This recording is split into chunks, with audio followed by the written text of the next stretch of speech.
Hello there, I am Teacher Michael and welcome to my classroom. Thank you so much for clicking on my profile. Now, let me tell you more about myself. I'm a 22-year-old tutor from a country named Botswana in the southern Africa. It's a small country but beautiful country, a country full of love, full of culture and tourism. We have a variety of wild animals here and plants too. We have rivers but we don't have oceans here.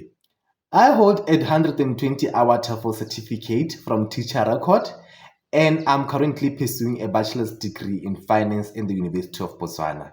And I'm in my year 3, so hopefully I'm going to finish soon. I also possess various personal and professional development certificates from various institutions. So I am more qualified to be your tutor.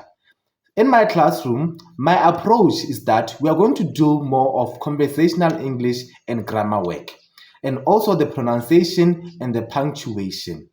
The importance of conversational English is that we are going to just sit at the comfort of your home and you're going to tell me about yourself, your hobbies, and more about your country. And I am going to do the same also. You are going to get to know me more as well. This is going to help us to know and be familiar with the day-to-day English language and how we communicate as linguistics. So please be sure to book a session with me and I can't wait to see you. Bye.